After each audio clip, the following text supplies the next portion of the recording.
Good morning. May I have your attention, please? My name is Uta Koiga, and I'm the Dean of the College of Social Sciences and Humanities here at Northeastern. And it's a great pleasure to see so many of you here this morning. So many colleagues and students from Northeastern University, as well as colleagues from other Boston area institutions. So a very heartfelt welcome to all of you. Thanks for being here this morning. It's also a pleasure to welcome the founding director of our Humanities Center, Carla Kaplan, who in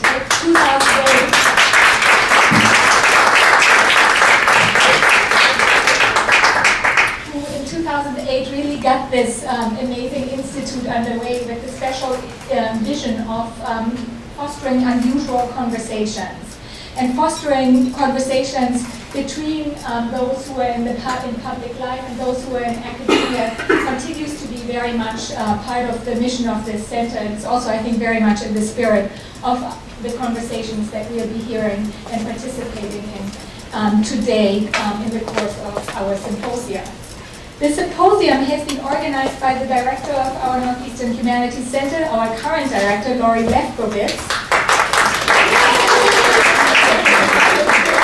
I'm glad that at this exhausting time of the semester we have a good spirit going in this room already. But she has not done this by herself, but rather she has done this with our inaugural and interdisciplinary Humanities Center Residential Fellows Group, who have collaborated on the theme of viral culture this year. And let me just read their names. You will hear much more from them later on during the symposium. They are Nicole Aldo, Lana Cook, Ryan Cordell, Justin Mangeridis, MJ Motta, Susanna Walters, and Sarah Wiley. This group settled on Kathleen Woodward as the person they wanted to invite as our keynote speaker to help us think about effective collaboration across disciplines, to help us think about the perils and pleasures of interdisciplinarity, and also the role of humanities centers in fostering interdisciplinarity, in integrating the digital into their work, and in reaching the broader public. Once they realized that Kathleen Woodward is the director of the Simpson Humanities Center at the University of Washington, they asked me if I would extend the invitation, since the University of Washington is what we usually refer to without naming it at Northeastern as my former institution. I was delighted that Kathy agreed to come. Kathy is, of course, a national and international leader in articulating the significance of the humanities and specifically of humanities centers as research institutions and also as having a strong public mission. And she's always been at the forefront of what new directions to take the humanities into. Little did the Viral Culture Group know that they also allowed me to bring one of my mentors to Northeastern. So many thanks all around for making this possible. Let me then say a few more words about today's symposium and the mission of our Humanities Center. When Lori and I talked about her taking on the leadership of the Northeastern Humanities Center, she and I immediately agreed that it would make sense to highlight the center's public mission by appointing Tim Caswell as Associate Director of Public Humanities. Tim will lead next year's group of residential fellows on the theme of space and place. And as all humanities centers do, we have an interdisciplinary leadership team, in our case a professor of English and Jewish Studies, and a professor of History and International Affairs who's actually a human geographer. And like all humanities centers, we of course have an interdisciplinary board. We sponsor a great diversity of research clusters and events along with the residential fellowship program. We also sponsor a series, and this is a series that dates very much back to our founding director, that is called Artists and Practitioners in Residence. It has been a very important series for us. We, as a College of Social Sciences and Humanities and the Humanities Center, are committed to fostering conversations between the humanities and social sciences at an institution, Northeastern, that prides itself in being a leader in interdisciplinarity, that has a strong commitment to youth-inspired research. I have to say that as a historian, youth-inspired research sometimes has given me pause. So I think how we think about that is certainly something that we should continue to talk about. And of course, we also, I think all are committed to not always knowing the uses of what we are thinking about exactly already. And And we also at Northeastern, of course, pride ourselves in combining academic excellence with a very strong commitment to experiential learning. And that is a mission that we share between faculty and students. I should also mention that our Humanities Center has a sister organization, and that sister organization is the new lab on texts, maps, and networks, which brings together work in computational social science and the digital humanities here at Northeastern. In fact, some of this year's Viral Culture Fellows have major research and public projects that are going on in LULAB. And let me just mention two projects there. The early Caribbean Digital Archive, in which Nicole Aljo is very much in a leadership role, and also the award-winning Our Marathon Digital Archive, which some of you may have heard excerpts from on NPR this morning, where Ryan Cordell is one of the leaders. In their collaborative nature, such projects also highlight something important. Collaboration, including collaboration across disciplines, is much more on the agenda for the humanities these days. And yet, in spite of a shared commitment to collaboration, to interdisciplinarity, and to thinking about how to integrate new technologies into our research and outreach, I know that this year's fellows did not always find it easy to talk across disciplines. Thus, I am grateful that some difficulties inspired them to invite Kathleen Woodward and all of us to tackle some big questions. What is the role of humanities centers in fostering interdisciplinarity? What is their role in affirming the significance of a liberal education and explaining the significance of the humanities and social sciences to a larger public? And how do new technologies help or hinder us in our triple pursuit, the triple pursuit of interdisciplinarity, collaboration, and outreach? I very much look forward to our conversations today. It is then my pleasure to introduce the director of our Northeastern Humanities Center, Lori Lefkowitz, who's also a professor of English, the director of Jewish Studies, and Ruderman Professor of Jewish Studies here at Northeastern. Thank you, Lori. Thank you, Uta. So Uta, thank you for your gracious remarks, your gracious welcome, and the steadfast support that our Humanities Center receives from you and the College of Social Sciences and Humanities at Northeastern University. Good morning, everybody. It is immensely gratifying to see you all here, and I most especially want to welcome distinguished colleagues who have come from area institutions to join with colleagues from across Northeastern University for this conversation about interdisciplinary collaboration and the role of university centers and networks in facilitating new research relationships. This symposium, as you heard, represents a culminating occasion for my first year in this directorship and for the inaugural year of the Center's Resident Fellowship Program, a program that brings together faculty and graduate students who are pursuing research and collaborating around a common theme. And as you all know, our theme this year was viral culture. After lunch today, the fellows will reflect candidly about the outcomes and the experience of their residency. And I want to take this opportunity as well to thank our fellows, both for their work and for developing today's program, and most especially to thank Lana Cook, who assumed leadership and worked with our always effective and cheerful administrator, Megan Brisson, to both design and implement our program for today. And as Uta mentioned, I also want to mention that next year, Tim Cresswell, who is sorry that he can't be here, he's doing a program at Arizona State today, but he's the Associate Director for Public Humanities, and they will explore the theme of space and place with a new group of humanities fellows and with an emphasis on public humanities. So the recent sea changes in universities include new technologies, MOOCs, and the varied and still unsteady responses to worries over the present condition and the future of liberal education. They also include creative explorations into interdisciplinary entities that cross colleges, biology and politics, for example, and investments into such infrastructures as our Humanities Center and the Digital Humanities New Lab for Text, Maps, and Networks, rubrics that, like more time-honored interdisciplinary programs, provide alternative research homes for faculty and students. Increasingly, faculty collaborations are reaching into the world beyond the campus. The interest in today's topic, and in the topic of today's symposium, suggests that we have outstanding questions about negotiating these shifts. Questions about what makes for effective interdisciplinary collaborations, how to support one another in wrestling with our concerns, and how to conceptualize and then reach our goals. In an essay called The Future of the Humanities in the Present and in Public, Kathleen Woodward appreciates a volume on practicing public scholarship because it communicates, and I'm quoting Kathleen, it communicates a sense of openness and possibility, curiosity, and drive.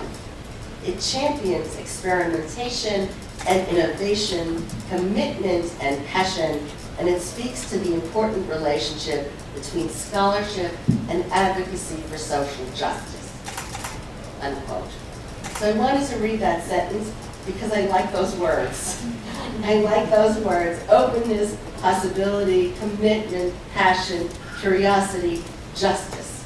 Vital words that can set the tone for our aspirations. We are very honored to have with us Kathleen Woodward, whose experience and research make her the ideal keynote speaker for this occasion. Professor Woodward is Lockwood Professor in the Humanities and longtime director of the Simpson Center for the Humanities at the University of Washington. As you may read more fully in the bio in our program, Professor Woodward's work has great sweep. It is wide-ranging and cross-disciplinary. Her most recent book, Statistical Panic, Cultural Politics, and the Poetics of Emotion, an elegant and moving study, asks about the consequences of a media-saturated culture on our interior life and emotional expressions. Her current work is on risk, globalization, and aging. Kathleen Woodward is a member of the Steering Committee of Humanities, Art, Science, and Technology Advanced Collaboratory. She has served until very recently on the Executive Council of the Modern Language Association and the Board of Directors of the National Humanities Alliance, and she was chair of the National Advisory Board of Imagining America, devoted to fostering campus community partnerships. She has been president of the Consortium of Humanities Centers and Institutes and continues to serve on that board. There's much more. The title of her talk this morning is On Collaboration, Mechanisms, Models, New Media. Please join me in welcoming her.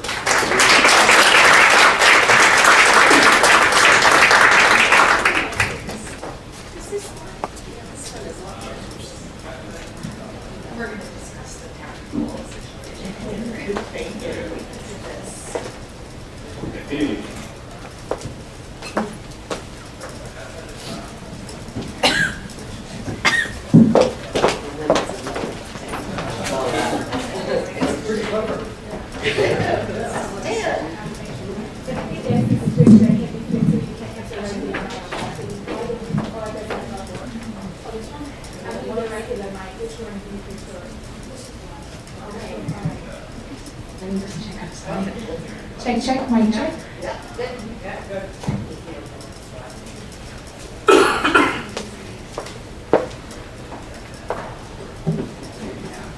Check, mic check. I was just checking, just to make sure. Why don't you turn it on? It doesn't matter, either one is fine. That's good. How's it? Okay, how's that? Is that good? That's good. All right, feels good to me too. I'm so happy to be here. I'm so happy to see Uda again, and very, very happy to be here. Thank you very much, Lori, and Carla as well, and Lana, thank you also. You were the first person who got in touch with me, and it's really been a very warm welcome. On collaboration, mechanisms, models, new media. It is quite stunning to me the way in which collaboration has emerged as a key word in higher education today. not so much supplanting the decades-long emphasis on interdisciplinarity as absorbing it. The National Council of Graduate Schools recently conducted research on pathways through graduate school leading to careers, asking, what do employers want? The answer, collaboration, is one of the 5 skills they seek. The 2013 report from the American Academy of Arts and Sciences on advancing research in science and engineering is dedicated to the importance of collaboration in the context of transdisciplinarity, both in terms of inventing new institutional structures that embody integration rather than disciplines divided from each other. And of course, that's what the center is established to do, to try to bring people together from different disciplines in addition to the community. The idea in terms of this particular report is to develop integrated structures and also to think in terms of addressing grand challenges across disciplines. You may also know James Duderstadt's 2011 report. It's a vision of a master plan for higher education in the Midwest. He calls for regional collaboration. I think that's very important. Certainly within the Midwest, not so much within the Northeast. He's calling for collaboration, not competition. And this past January, the Mellon Foundation announced a $3 million award to the University of Illinois Program for Research in the Humanities. It's a humanities center, to $3 million to foster collaboration among 15 humanities institutes in the region.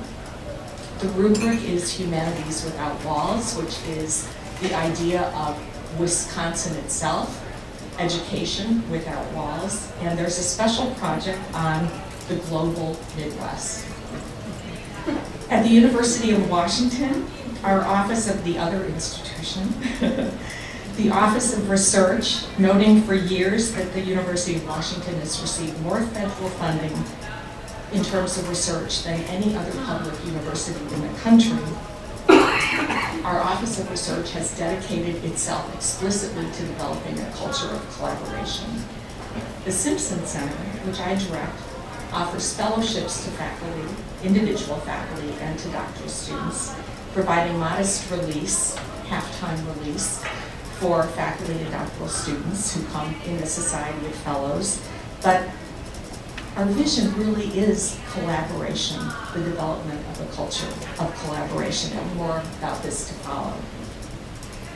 At the last convention of the Modern Language Association, the concept and practice of collaboration was a micro-theme, with sessions devoted to faculty-library collaborations and undergraduate research, institutional, online, classroom collaboration, the politics of artistic collaboration, and collaboration in comics. In other words, it was sprinkled throughout the program. And in the forthcoming report of the MLA, Modern Language Association Task Force on Doctoral Study in the Modern Languages and Literature, I'm a member of this task force, we point to collaboration as an essential feature of the paradigm shift in research in the humanities, where for decades the model has been, the dominant model has been the single scholar working on essays, articles, and monographs. If I were granted the opportunity to establish at this point a humanities center, to found a humanities center, I would privilege collaborative projects over fellowships for individuals. Since virtually all fellowships across the country are granted for the research and writing of academic books, thereby perpetuating a system of scholarship and of counting, this will emerge as a major theme in what I'm about to say, of counting what counts for promotion and tenure, a model that really needs to be altered, expanding the range of what counts. What has galvanized the shift in literary and cultural studies explicitly? I'm going to mention three, and there are more. I really would love us to think about this together. Of course, the model of research in the sciences, which dominates research universities, as well as the rhetoric of grand challenges, which I would like to see many more of us in the humanities embrace. Not everyone needs to, but I would like to see more of us embrace it. Recently, we've seen the inauguration and proliferation of problem-based inquiry, resulting in interdisciplinary work devoted to such large subjects as the environment and public health. I'd like to see more of this. The arts also provide a model of collaboration, but the arts are rarely cited. They should be, not having the same cultural capital as do the sciences. Two, businesses and other enterprises, including nonprofits, have adopted practices emphasizing the need for research and team. This is a human resources kind of model that's developed too, so we need to be a little skeptical about it at the same time as embrace it for what we think is important about it.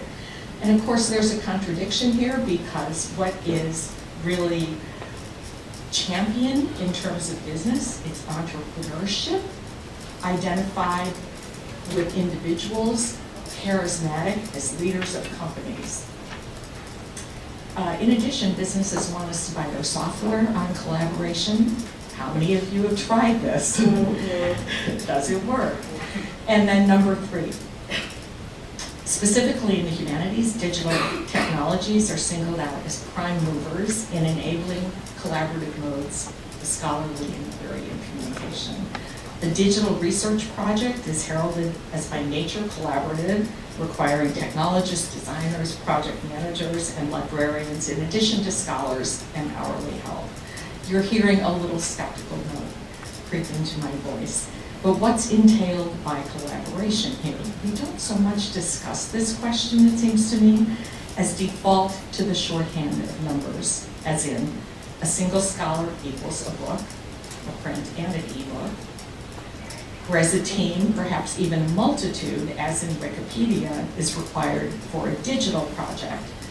If I may be allowed an analogy, this way of thinking is additive, it is not intersectional.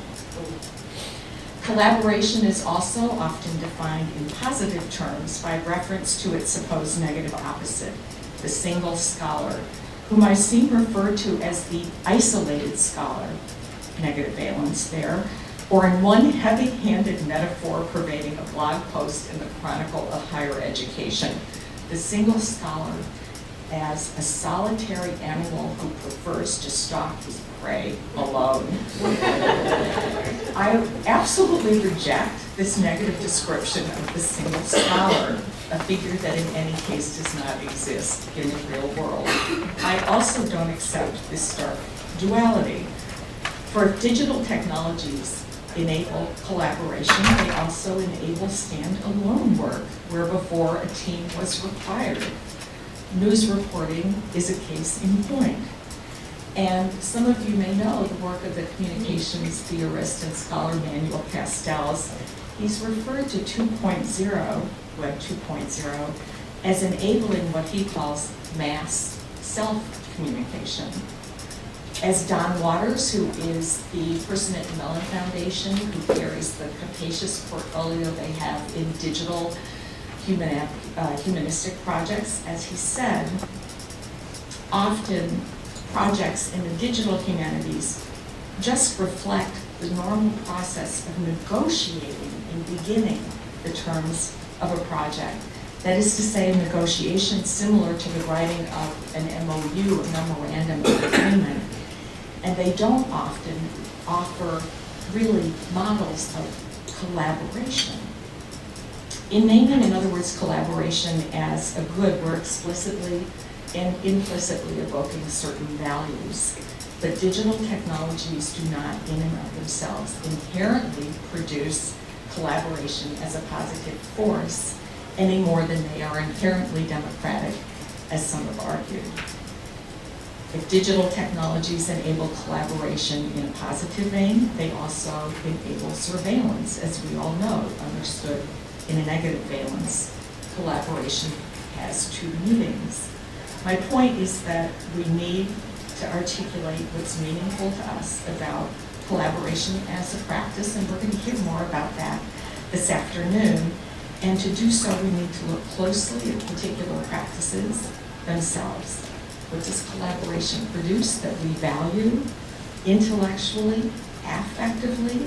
What is the deep structure of collaboration, the surface structure of collaboration?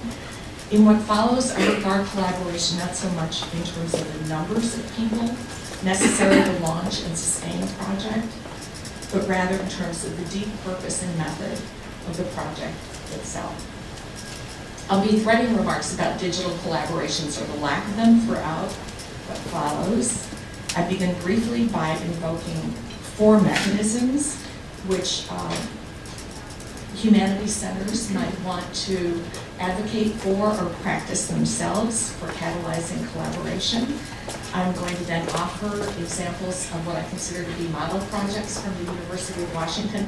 Although by model projects, I don't mean that they're always successful in all ways. And then I'll close by naming 3 projects that involve digital collaborations as a central part of the projects, and then a few concluding remarks.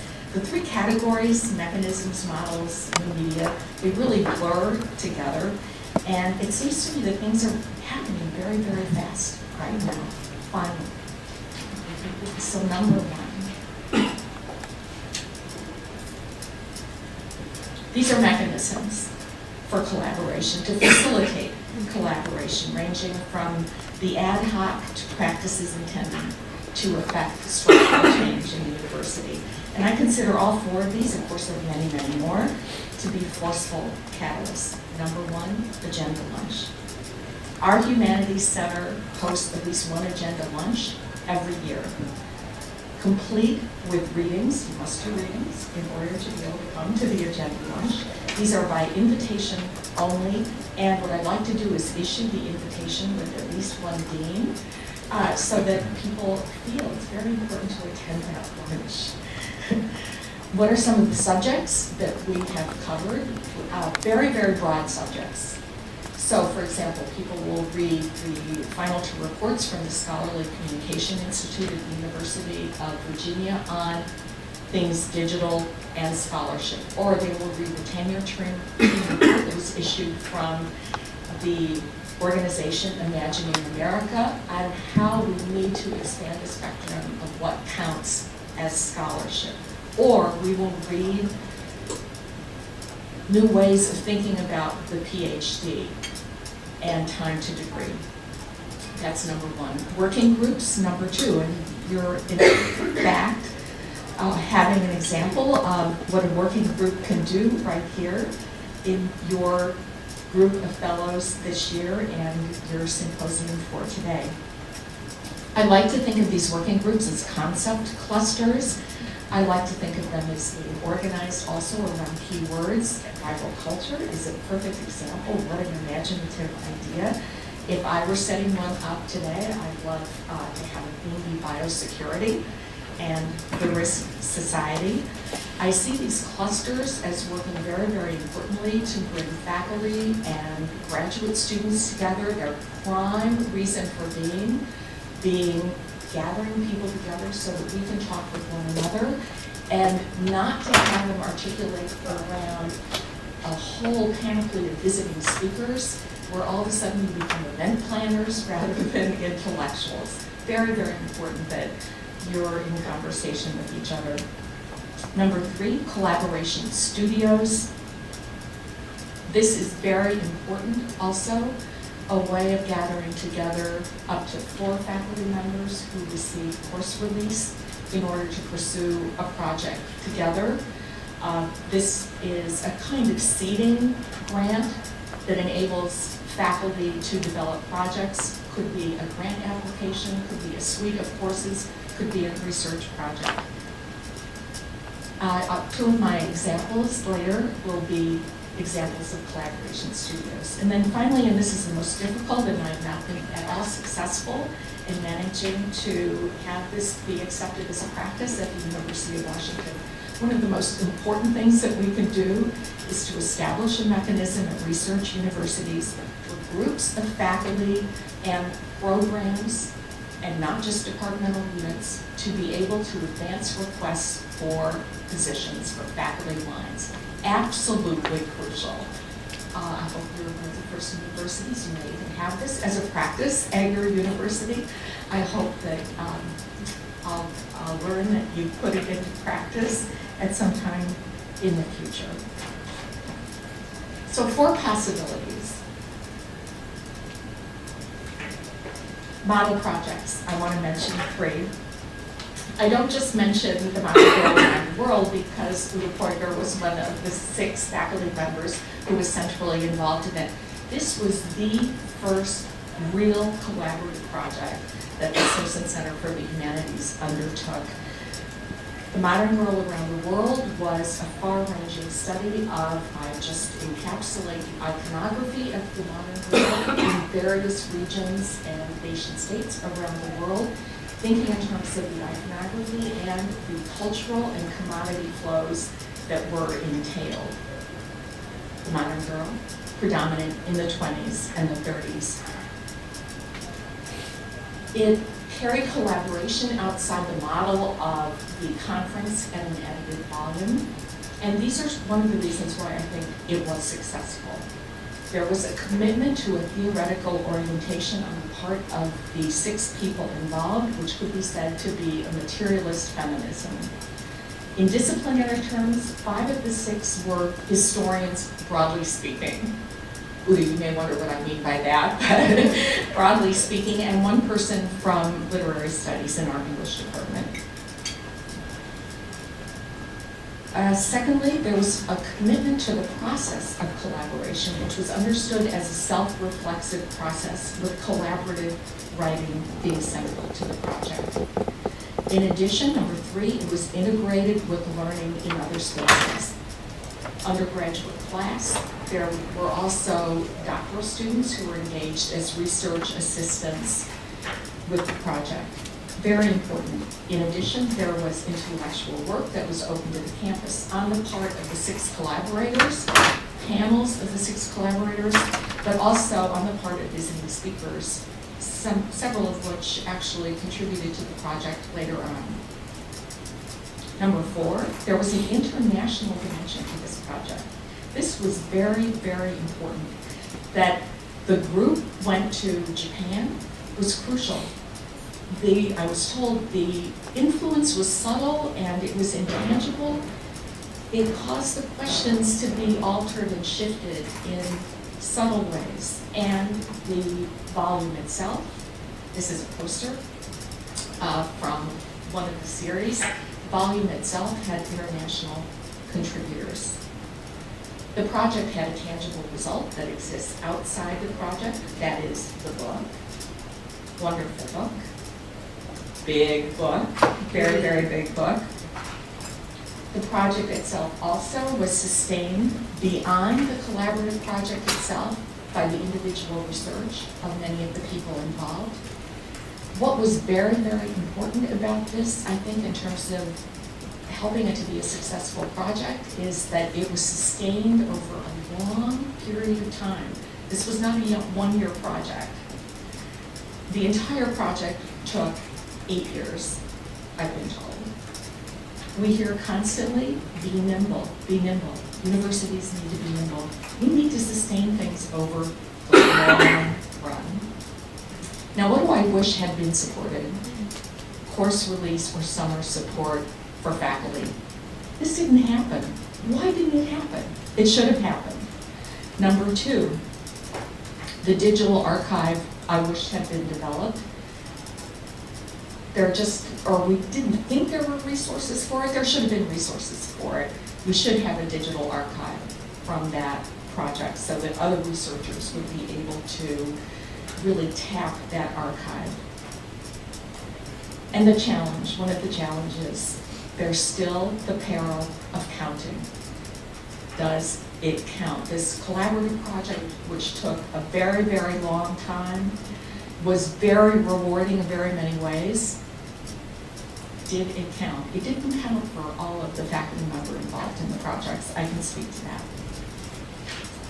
Project number 2, a model project called Wired, Women Investigating Race, Ethnicity, and Difference.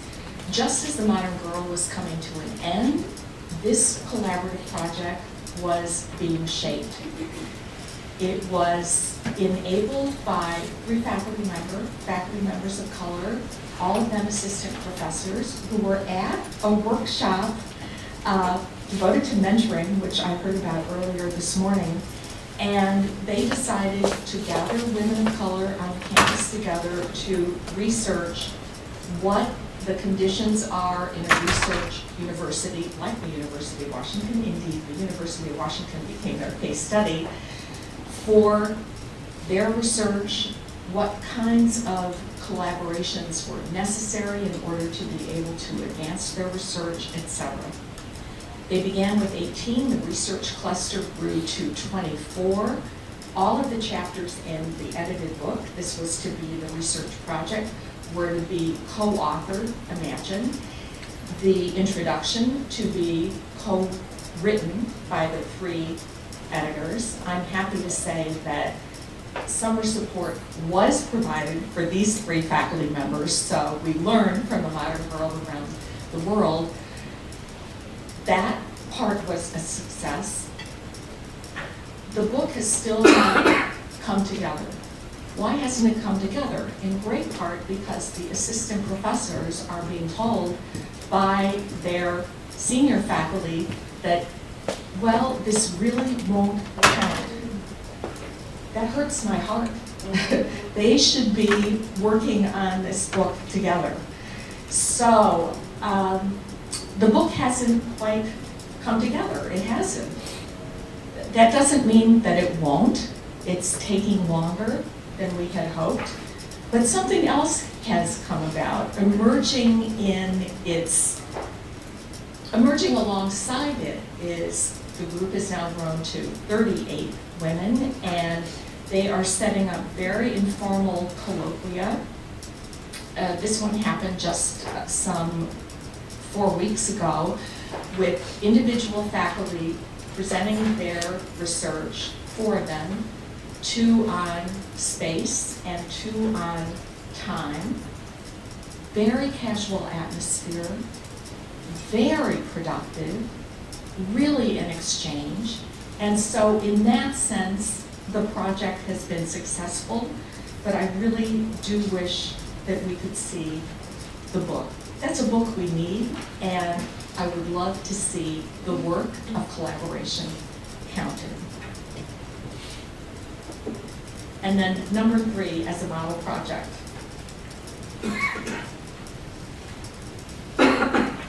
Both Modern Girl and the Wired Book Project are strictly academic projects. They don't have at all a component of reaching out to a community. They're book projects.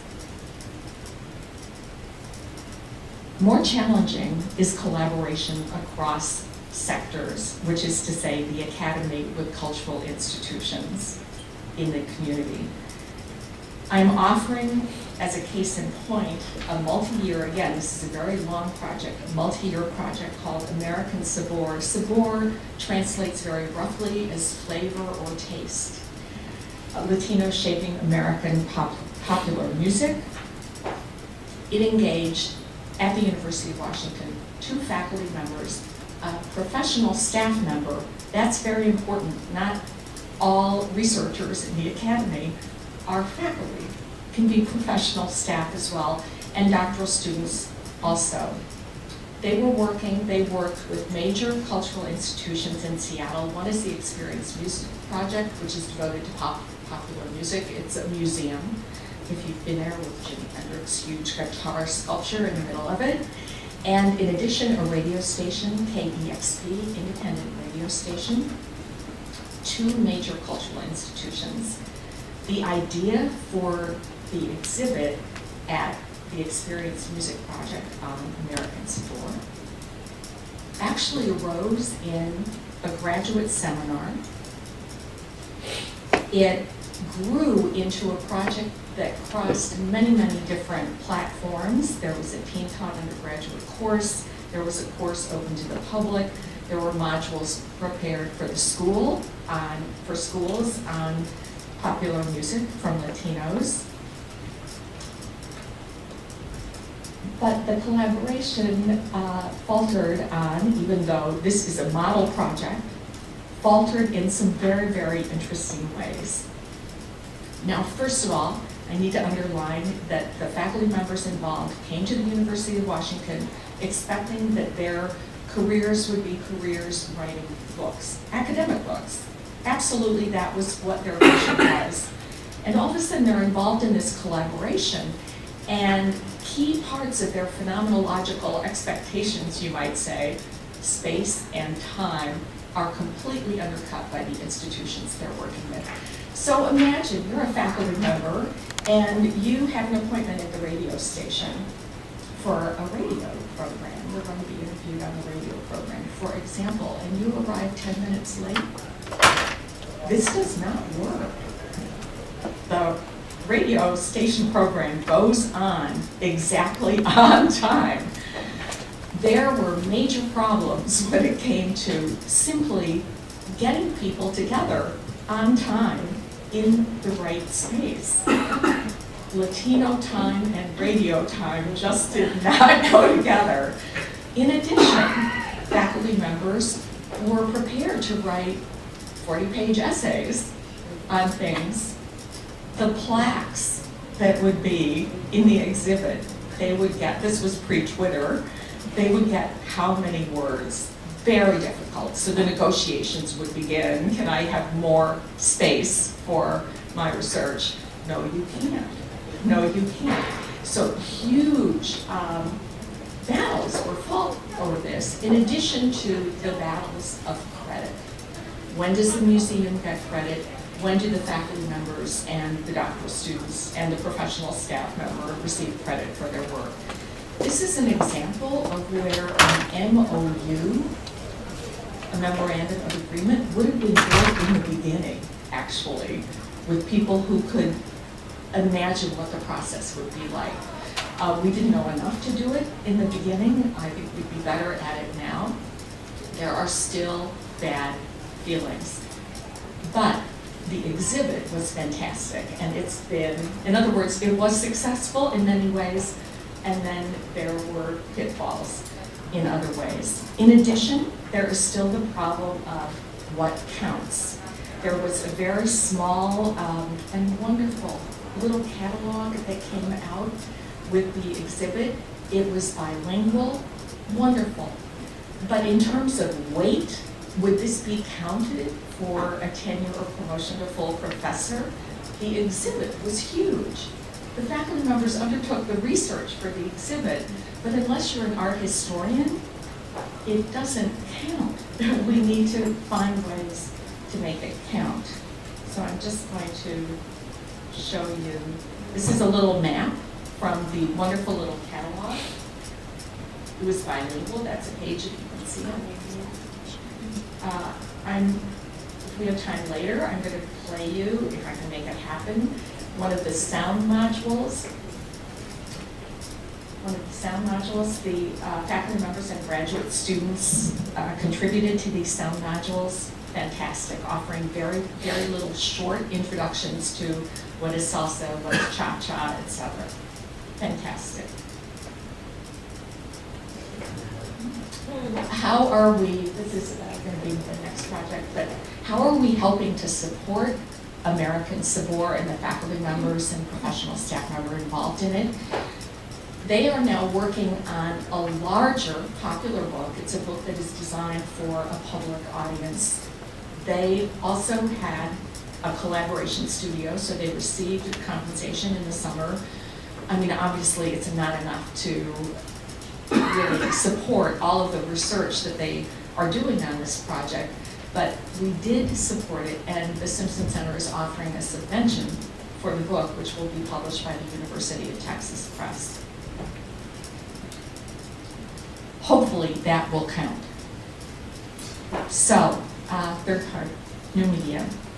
I see change coming all of a sudden, as I mentioned before, very fast.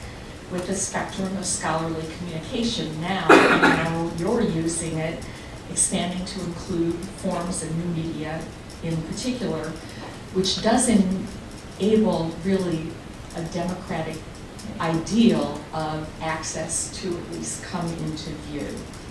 I see a convergence of the public humanities, the digital humanities, and the academic humanities or academic scholarship. They are coming together. We don't need to hold them apart any longer. That doesn't mean that they aren't apart also, but there are modes and there are places where they come together beautifully. Typically, one refers to the academic humanities and to the public humanities as if they were two modes of discourse, but in the case of American Sabor, the academic humanities and the public humanities converge, and new media are making a distinctive difference. However, new media for American Sabor was a very tiny part of the project, whereas in the three projects I'm now going to just give short descriptions of, it absolutely was central, if not first, and if not last. All of these projects I'm going to mention now, beginning with Women Who Rock, are fundamentally underwritten by collaboration that is not really identified as one that is technological. It's one that's underwritten by an ethos and by ideals that guide the work. So the first project, Women Who Rock, don't you love the name? It really is meant to be larger than women involved in music, although it is about women in music. It is an example of collaboration across local institutions in Seattle. It emerged out of American Sabor, the previous project, so you can see it mutating and undertaking a shape that is very, very important. Its valence is also different. The Experience Music Project, the exhibit, had a very sophisticated aesthetic to it, even as it was incredibly spirited. Women Who Rock, a little chaotic, crazy, lots of joy involved in this project, a very, very different aesthetic. It is also, however, a multi-year project. It's dedicated to making visible and to making audible the role of women and popular music in the creation of cultural scenes and social justice movements in the Americas. The ethos of collaboration characterizing the work is explicitly community-based, with those communities including performers, activists, undergraduates, graduate students, communities of all kinds, from people in Seattle to people who are brought in from across the Americas. This is vernacular culture. It's also Women Who Rock, exemplary for work across multiple sites. This is something I really value. The undergraduate classroom, the conference table, where every year we have a mentoring session for graduate students. It's fantastic. There's an annual conference at the Seattle Center, very different from the Experience Music Project. It's participant-driven. It's an unconference. That's what I mean by it's a little wild and crazy. There's a yearly film festival. And now, and importantly, there's a digital repository of research. You have feedback loops that are linking all of these things. You've got the unconference, you've got women being taped talking about their music. You then have those being edited and being put into the digital repository. I want to mention the two women who are leading this project, Michelle Habel-Payan and Sonnet Retman. They explicitly describe their way of working together as that of a collective. As we all know, collectives can be a demanding form of collaboration. There is the endless meeting that stretches on, and this includes people from the community. But as I mentioned before, there really is something crucial sustaining their work, and it really is the platform of popular music itself. The kind of joy and the convivencia that is just implicit and races through that music supports this collaboration, even through those endless day-long meetings. I have seen a powerful kind of public intimacy generated through this. Very different from the Experience Music Project, where you have spectators moving through the museum. This is a public intimacy, and it's scaled up. I see it as an effective antidote to divisions that are wrought elsewhere. Sustainability is often understood only in terms of resources, as if, will there be enough funds over a period of time to sustain a project? But the building and cultivation of relationships that are sustained over time is an alternative way of understanding sustainability. Trust is the foundation of sustainability in much of what we do as academics. I'm emphasizing face-to-face collaboration here. This is the primary way that the project got its start, but from the beginning, documentation was a way of life. As the musician Alice Begg has insisted, unless you document your work, this is a feminist statement, unless you document your work, it's as though it never existed. Last spring, the digital archive of interviews with women who rock, who make music, who write about music, impresarios, performers, it opened and it's going to continue to grow. This summer, in addition, Abel Payan and Sonnet Retman will be working with the online platform named Scalar, which is being developed out of USC under the leadership of Tara McPherson. Scalar is a multimodal platform where you can embed audio, you can embed all kinds of other visuals, and in addition, you can create paths through your narrative, different paths through your narrative. Absolutely incredible piece of software. The two of them are going to be learning how to use that platform and make their work available, not just in terms of online digital interviews, but this other way as well.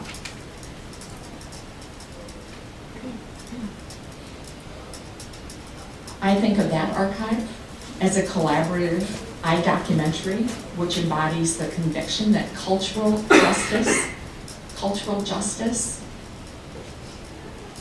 women in music in Seattle had been set to the side. They were invisible as a feminist project. Cultural justice, women's music being made available. This is very important, and it really requires broad-based participation in the making of knowledge as well as cultural representation. So you can see I'm very enthusiastic about this project. There are those in the university that are highly skeptical of this project. So what counts and how to make it count? Fortunately, digital archives, the creation of digital archives, this is becoming now a much more accepted mode of creating platforms for scholarly research, and so I'm hopeful in that regard. I'm also hopeful that Scalar, which will enable publication of a more recognizable form, will help make this project count. My final two examples are from the University of Washington and exemplify what I want to call digital collaboration. Oh, but first, I want you to see what I mean by an aesthetic. Just some images from Women Who Rock. This is an image from the mentoring workshop that's held every year with speakers and people presenting their research, faculty, students. See what I mean? See what I mean? That's Alice Begg. This is part of the archive.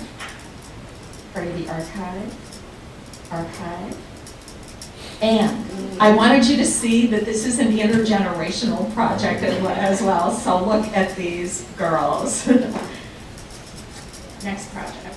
Just a word or two about this. I just learned about this project actually by Doran Larson leading this project. He's a faculty member at Hamilton, and This is such an important project. I call this, and the next project I'm going to talk about, distributed collaboration.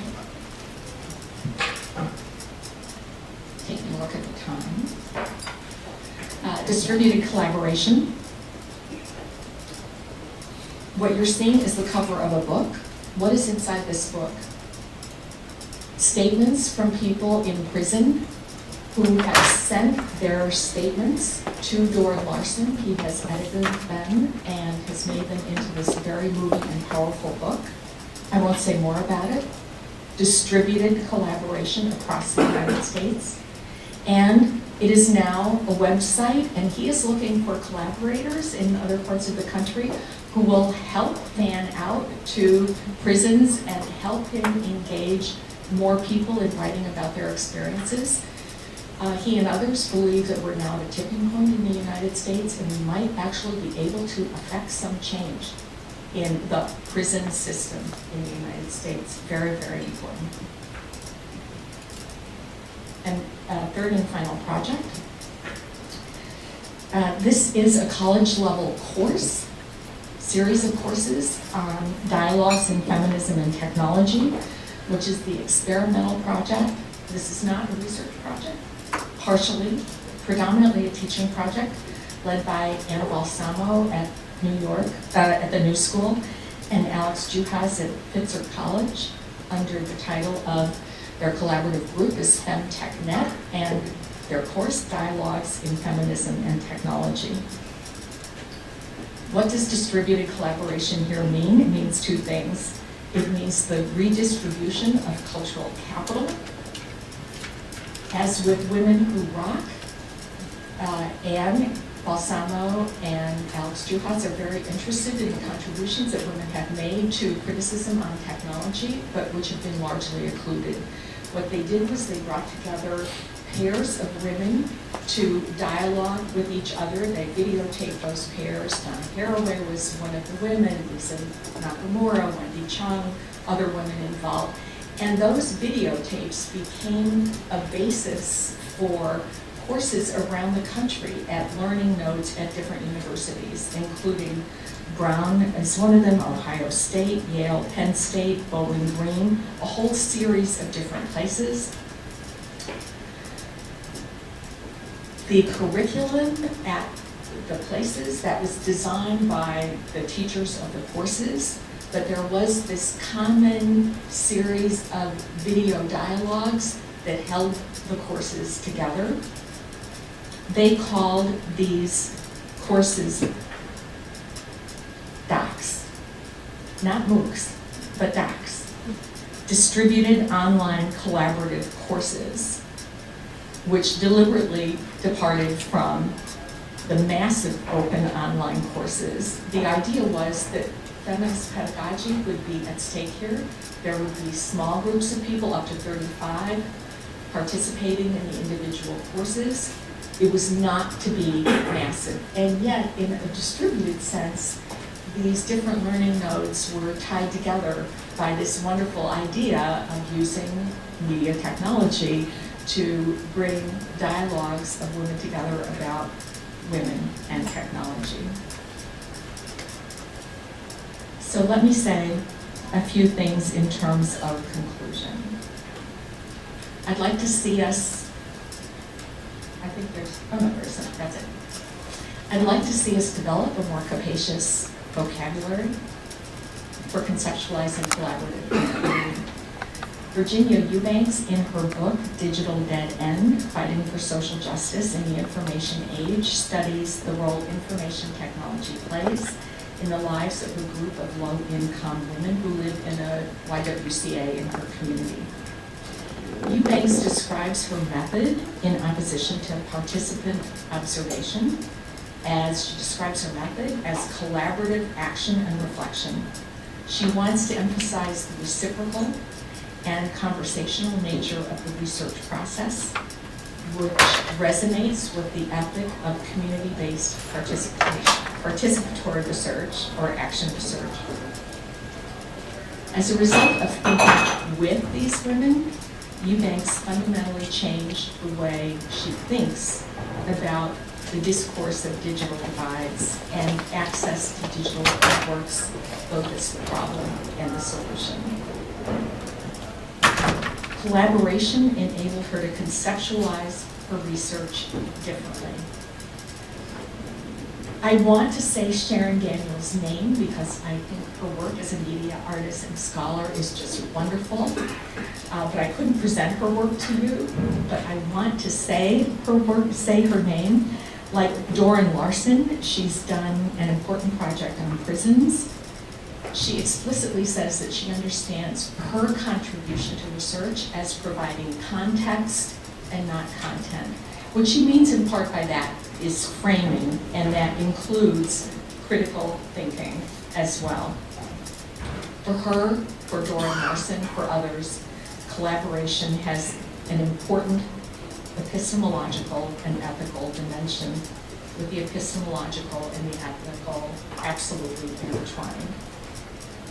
Collaborative action and reflection, collaborative action and framing. The action word stands for change. Community-based participatory research. These are terms largely used in fields other than humanities, but we're beginning to adopt them.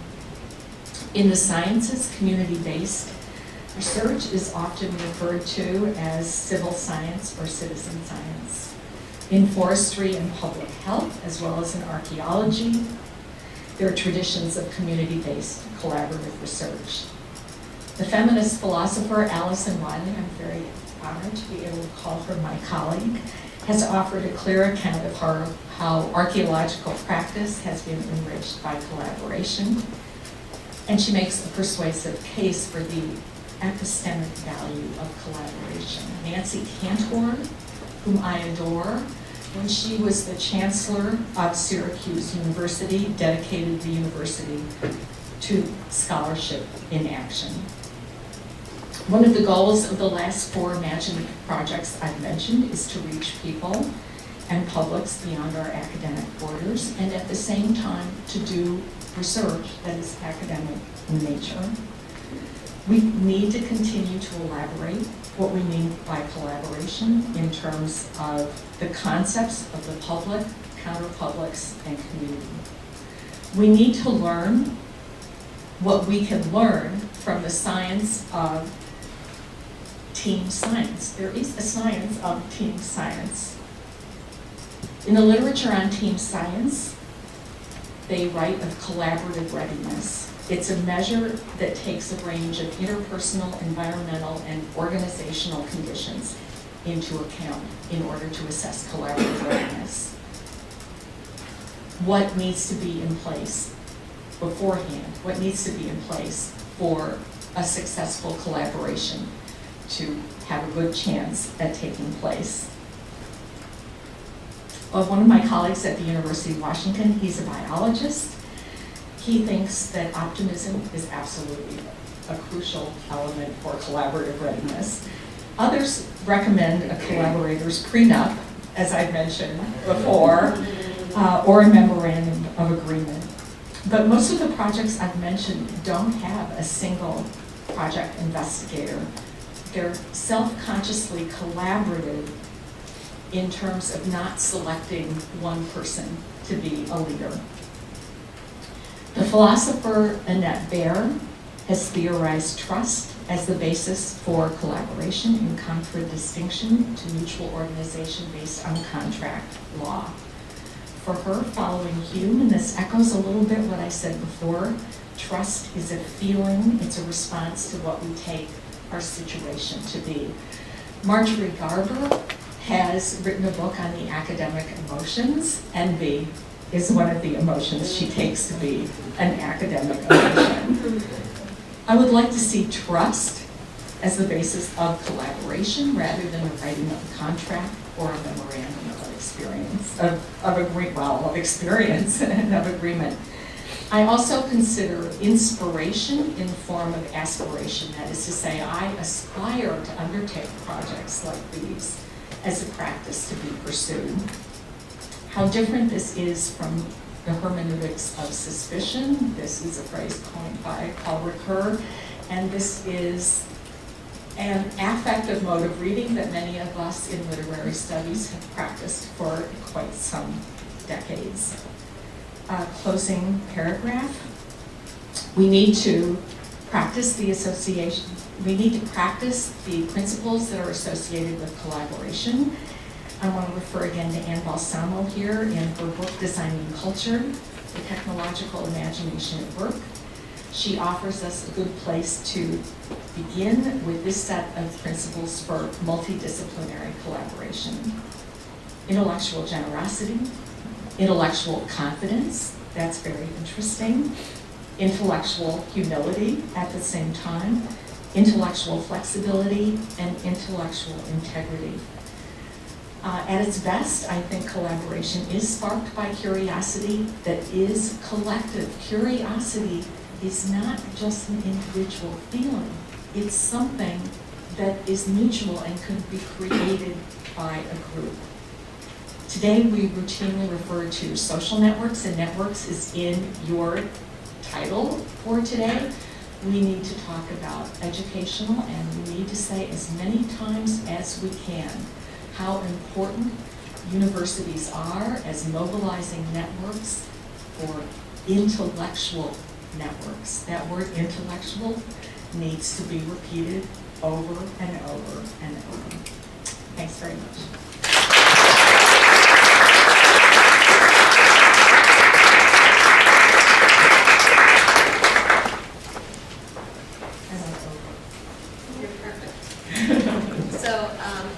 What a rich set of examples. And, we have about 20 minutes now for formal conversation, questions, comments, responses, and then I hope that we will take the discussion more informally, extend that discussion over lunch. Agenda lunch. Agenda lunch, exactly. And I wrote down your optimism and trust, generosity, confidence, humility, flexibility. I mean, it's a Counting credit, and then counting credit, obstacles, getting there, how long it sometimes takes.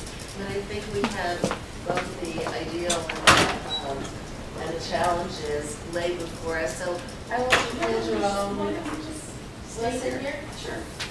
Play on.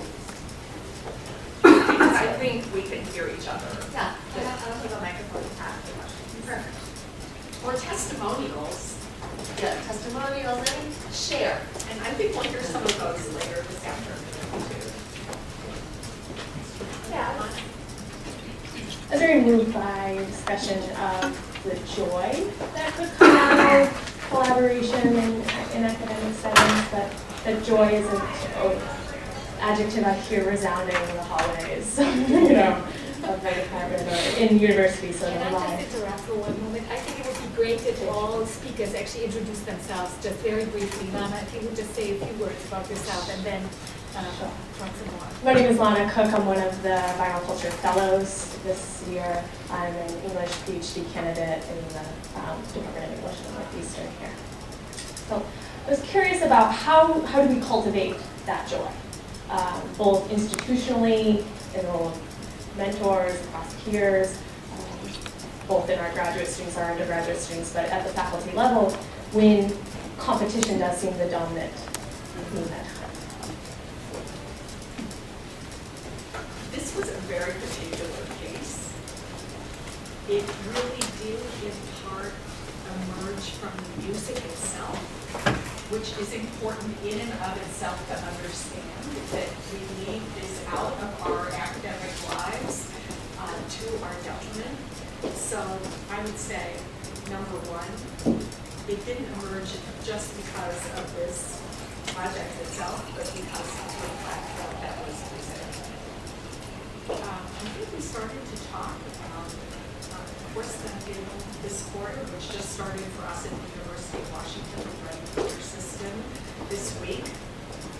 I'm giving a course called Reading Affect, and the frame of the course is really to try and inspire our doctoral students to think in terms of how they can take literary studies. I think is the hardest discipline to take public. correct me if I'm wrong, but I think it's the hardest, how to imagine they can take the research that they want to do and make it public. Carla, of course, provides us with a model project, absolutely model project. This is not on the radar screen of most students, and I think when, I've seen actually in our certificate in public scholarship, it's a doctoral track, a certificate in public scholarship. 15 credits students can take as doctoral students.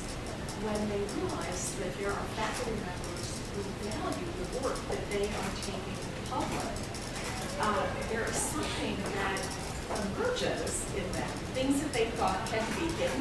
This goes for faculty members too, who are hiding the work that they did that could be considered public scholarship. Hiding the work, and they realize it can be bought, it's out of the closet, so to speak. This really generates very positive feelings, very, very positive. Meta Hjort. Thank you. Meta Hjort, a scholar in Denmark, has written wonderfully about how important it is to try to create positive, effective atmospheres in departments in universities, which can become very clotted, as many of you will know, with unhappy feeling. And that in and of itself creates a huge difference. Never carry a grudge. That's the first thing.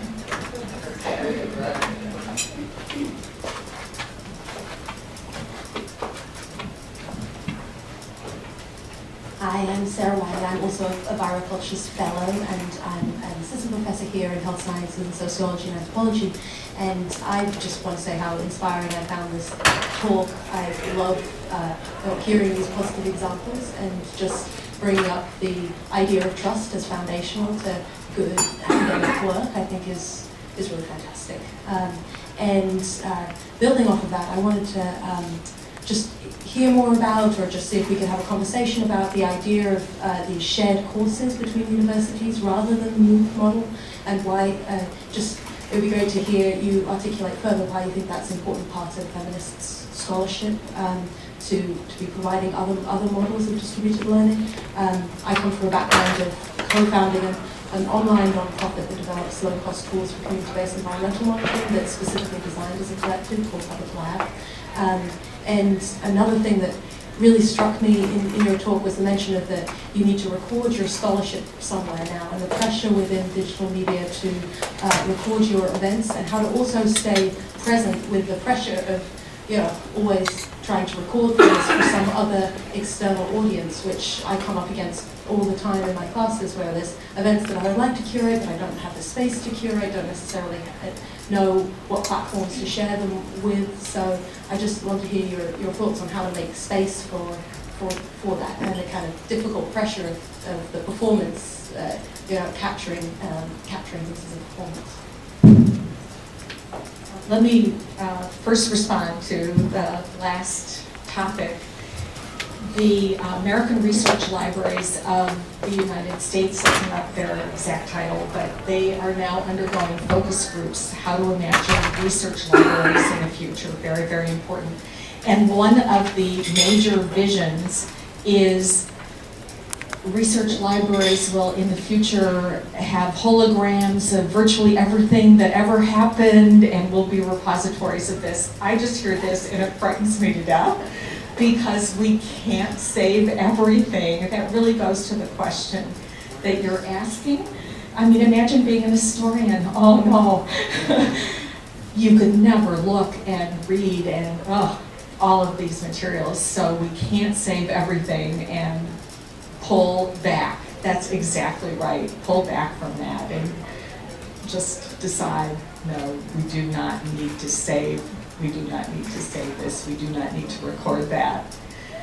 So very important to develop a theory of waste, in other words.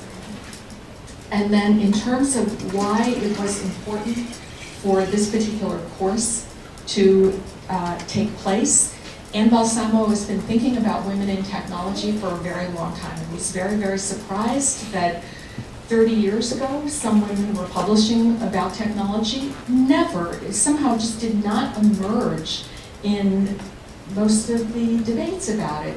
And so her project is a classic feminist project in the sense of recovery, but she's starting from the present in great part and moving back, which I think is very, very interesting. By having the course distributed, she was seeing that a network, and that's why I thought it was just so wonderful, it's in your title, that the network in and of itself will be a sustaining force, you might say. I talked about this a little bit at the Modern Language Association, and Liz Losh, who was a part of it, was in the audience. She also sits on the Haystack Steering Committee, and she said one of the difficulties that Ann Balsamo and Alex Juhas had was actually wanting to give away the leadership of the project to the other people, but just as I did in my talk, I referred to them and not to the other people. This is one of the difficulties, so it's in a sense the opposite problem. It's the opposite of too much credit, in a sense, going to two of the people involved in this very, very large network. I want to mention one other thing, which is I fronted Yale and Brown, also Bowling Green and some other institutions. So it was a spectrum of institutions. I think one of the most important things we all need to think about in higher education is what I call long life learning, just to try and wake people up that it's not lifelong learning. I see it had just an amazing effect on you.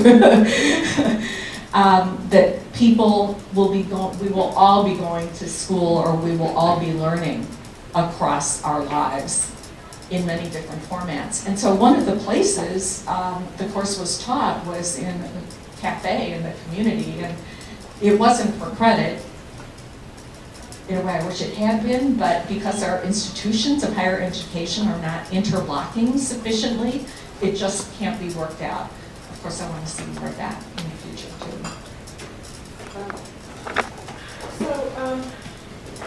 We've had all these wonderful words about sort of trust and optimism and joy.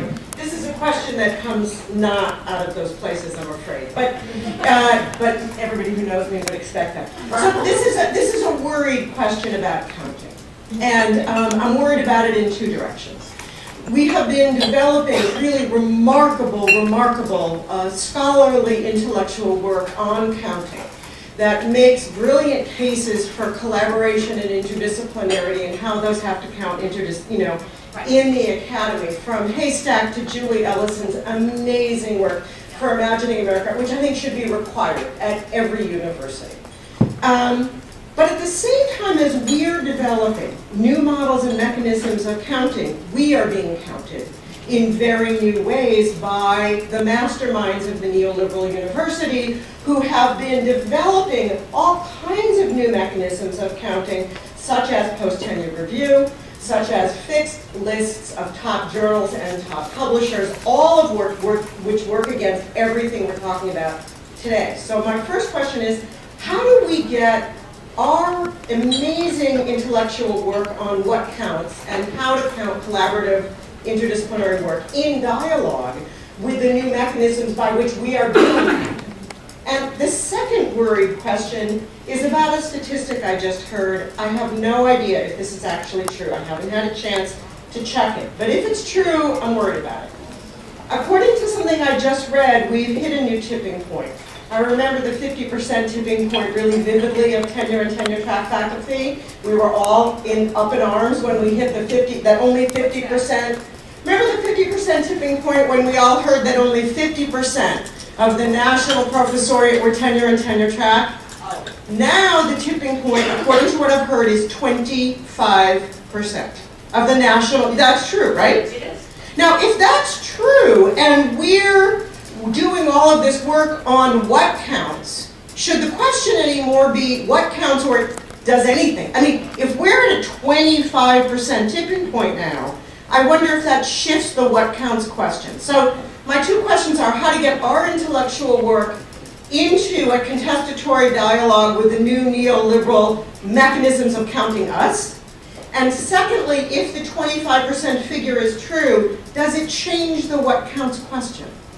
So, not happy questions. I just have simple answers to these. Obviously clear that I can solve this problem. Thank goodness. So, of course I can't solve this problem. It's as if we are doing all of these things at once. Yeah. There are these two trends, there are two movements, actually. In terms of the latter one, I cite the statistic as well. That does include graduate students who are teaching in addition to adjuncts. But normally I wouldn't make that point. I would say, yes, it is true that 75% of our students are not being taught by tenure-track faculty. As you all know, maybe you don't, but 50% of our students in higher education in the United States are taught in two-year schools, and we're not paying enough attention to two-year schools and to tracks from two-year schools to four-year schools, and that's one of the reasons why two-year schools are becoming four-year schools, creating even more competition that is difficult to undo. I do think one of the ways to try and influence this, and we tried this at the University of Washington, it has not been successful, but I'm prepared to try again. And that is that several years ago, it was announced that all deans would be evaluated on the extent to which they supported, the word used then was interdisciplinary research. So deans would be evaluated. Then we got a new president. And so that, you know how sometimes these things just don't cross over? But I think that's a very, very good, that's a good mechanism. It's just that people start thinking about it more. I think we also need to develop mechanisms for translating the research that's been done. One of the things I didn't mention was when American Sabor, the exhibit, was up at the Experience Music Project, the museum. We had a group of people come and essentially review the exhibit. And they then became people who could write on behalf of the faculty members who in fact had done all of the research to make that exhibit possible. So we were thinking ahead on that one, but clearly we were thinking ahead because we knew it was a problem. So taking it from the other point of view, I mentioned that I'm on the task force for doctoral study in the modern languages and literature, Modern Language Association. Of course, we are calling for shorter time to degree. You can imagine all of the things, more skills-based work. People need to know how to use digital technologies. I also think that this didn't really make it into the report. There might be a little phrase that we all need statistical literacy. We all are reading those visualizations and we need to know how to evaluate them. Our doctoral students need all this, and so do we. In addition, we're calling for, what did we find? When we were talking with faculty members, we're the worst ones. When we're talking with faculty members, they're saying, oh no, I would never encourage or allow my graduate student to do a dissertation that was not a proto book. Why? Because they're worried, as if they are parents, that in fact the person will not be successful on the job market. We coined this as anticipatory remorse. And we just need to work against it. In fact, people who have, is this double work for students? I don't know. Many people are, we've now got a series of fellowships at the Simpson Center for dissertators to add a digital component to, or have an entirely digital dissertation to their dissertation. They have hybrid dissertations to move in that direction.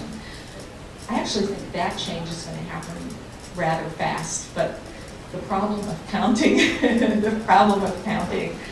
is a difficult one, especially as you say, when we've got the pressures of the neoliberal university going in this other direction. I can't solve it. I wanted to ask you about the subsuming of interdisciplinarity under the rubric of collaboration. And just if you could talk a little bit about where we are with interdisciplinary conversations and the disciplines, it feels to me, are much less bounded than ever, and increasingly faculty are just crossing back and forth, which has also counting implications and other implications. So I just wonder if you could talk about that. I think part of it is vocabulary fatigue. So that the word interdisciplinary has been used for so many decades that people are, it's still important, but that people are looking to actually substitute new language to try and make us more energetic. Part is that rhetorical uplift. But I also take it seriously and collaborate. I'm both skeptical of it and would love to hear why you think that is emerging at this point in time. I mean, more along the lines of what you're suggesting, Carla. Why? Why?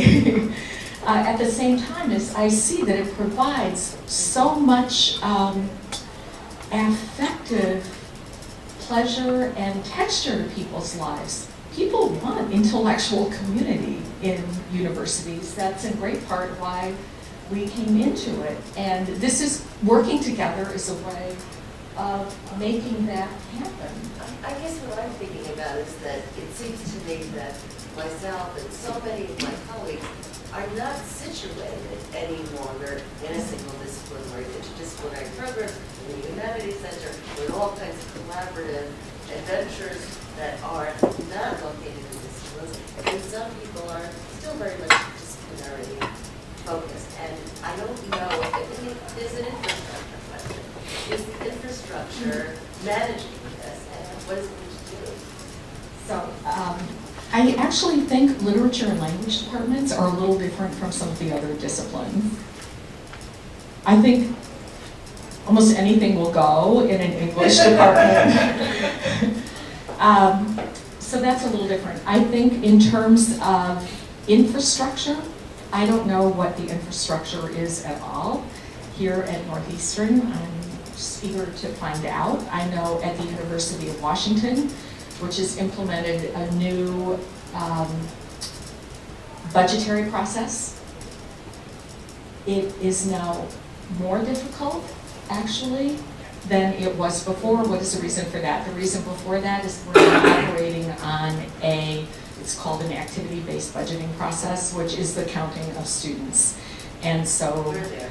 We're on, we have covered our students. so this makes it, look at that, that was adorable. So it makes it more difficult for us as faculty to cross lines and teach in other programs. I myself think every faculty member hired by the university should have one course that is free agency. And you should be able to teach, assuming that the program wanted you. But you should be able to, and in teams to develop that. So actually, I've seen it become more difficult, activity-based budgeting. But there are two remarks over here that happen spontaneously.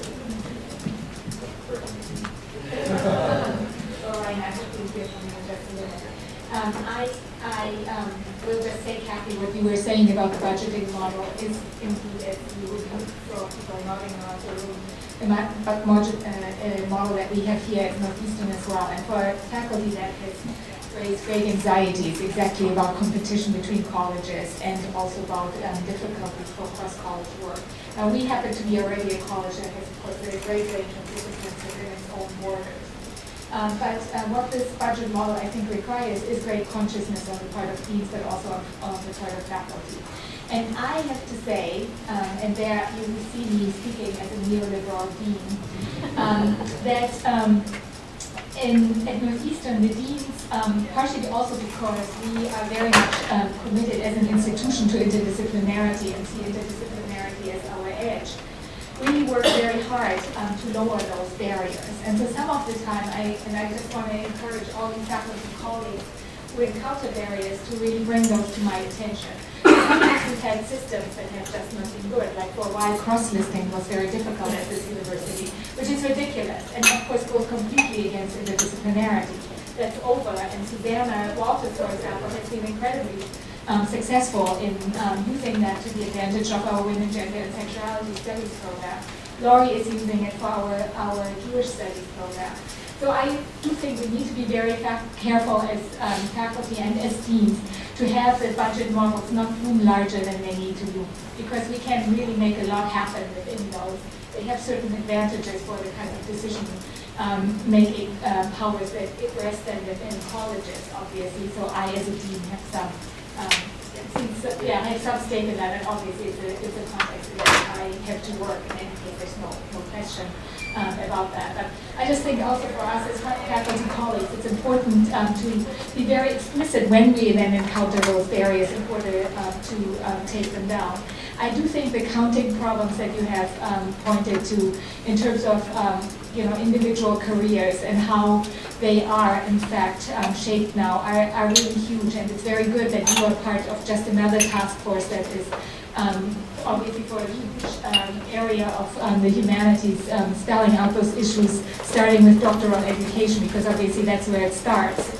And then, of course, in the tenuring processes is very complicated again. But I think we also at the same time are developing a consensus that more flexibility is needed. And that really requires also, of course, departments educating their deans about how consensus is shifting, deans educating provosts how consensus is shifting. I do think we see in the humanities right now a modification of the status of the book, and we'll just be left behind if we don't go with that, because as you pointed out, and as we see here at the university as well, so many of our very exciting projects are not book-based anymore, and we need to find ways to acknowledge that. And at the same time, I would hate us to move away from peer review altogether. That is something that is important as part of intellectual integrity and trust. And so we do need to have that angle there as well. So certainly we can't have peer review at every moment. But just as you were saying that we can't save everything and we can't record and curate everything, we do still need to be very conscious of where we in fact build in peer review into our processes and into our projects as well.